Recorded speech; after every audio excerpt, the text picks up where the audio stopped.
hay en el maletín? ¿Vamos a entrar en eso? Ya sabes lo que hay. Dinero, siempre dinero. Las mandarinas son sofisticadas. ¿Ahora una fruta es sofisticada? Sí, son un cruce híbrido con otra fruta. Son adaptables. Hi, I'm Berta from Cartelera, Spain. How are you? Good, well, thanks. How are you? Fine, thank you. Brad, in deciding you wanted to do Bullet Train was just about enjoying with an old friend. If this wasn't a Leitch movie, would you have done it? It was, you know, it was two things. It was definitely working with an old friend who's now, you know, climbed to the heights of being a director and really killing it. But it was also during, you know, it was like 6 months into that lockdown where we were all going a bit stir crazy, and I read this thing and it just felt like great salve for that time, that like the humor that we need. And now that we're like opened up, and we can get back out in the world and get in the cinema, it's just perfect timing. It's just great. It's great fun. Aaron and Brian, as Brad has said, this was shot during the pandemic. How was shooting Bullet Train? Was there ever any moment in which you went, well, basically, I'm spending the pandemic punching Brad Pitt? That's all I said. Yeah. That's all. Like that's all you did. That's all you needed, Yeah. honestly. Like it was really great for me because it just felt like, you know, it was hard. 2020 was hard on all of us, and being in LA was even harder. And to be able to like leave the bubble you created at home to go to the soundstage and play with these guys, it was the best remedy for any kind of like or depression or anxiety that I had, because I was with these two creatives that I really admire and that I really care about. But also, yes, I got to punch the shit out of Brad. Like I got to fight Brad, and it was really great. I got to create a great brotherhood with this man here. It was truly fun, and I got to be blonde. And I'm gonna tell you that I did get dumber, and it was great, and I enjoyed it. And it was like, But did you have more fun? I had a lot of fun. Like Right. that was the most important. trade. That was the most important part. It was fun. It really was. I know it's your job to not give in, but there are really funny moments in this movie. Did you ever lost it and just have to laugh it out for a bit?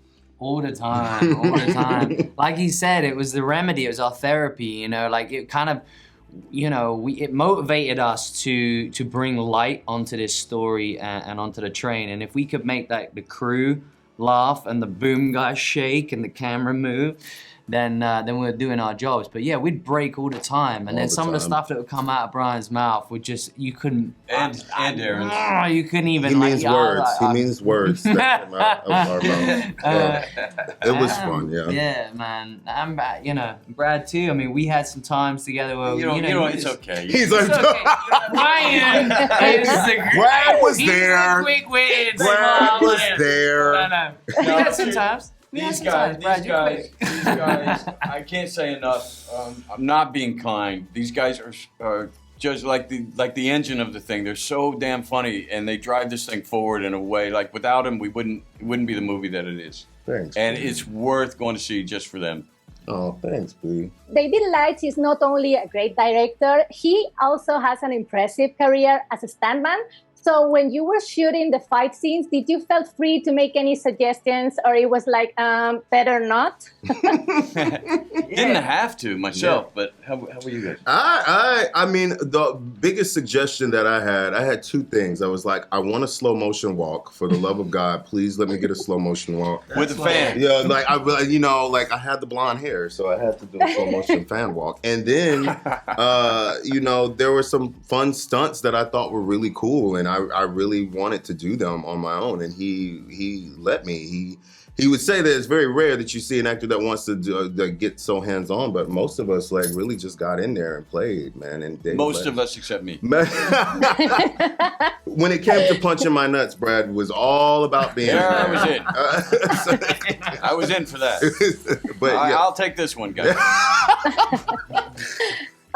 Brad, you have a decades-long career, and in this movie, you share scenes with Bad Bunny, a newcomer. How was that? It was like, I mean, he was such a great find and a great sport to come in. And really, I got to say, that's the part, when I first picked up the script and I got to that part, I laughed out loud. And that made me want to do it, and that working with him in the scene didn't, it felt the same. Did not disappoint. Aaron and Brian, you've talked about that brotherhood between Tangerine and Lemon. They make a great team. Would you like to do a prequel, maybe, like Bad Boys style, but more brutal? Oh, yeah. You know what? Come on, Brad. Come on, man. Not bad. Come on, man. Like, let's do it, Not man. bad at all. Let's call it lemon and tangerine, the juice. You know what I mean? Like, Bring the juice. bring the juice. Yeah, man. I mean, I would literally follow this man to the end of the earth. Like, I would happily That's play. not a bad idea. It's not a come on, Brad. All right, we'll bring you in as producer. You get 5%. Yeah. Tangerine and Lemon, and the juice is Brad. Yeah, bring the Brad juice. Oh, that sounds so terrible. But not as bad as some of the things that have come before, so Fair. Thank you so much. thank you. Thank you. Sé quién ha matado al chico.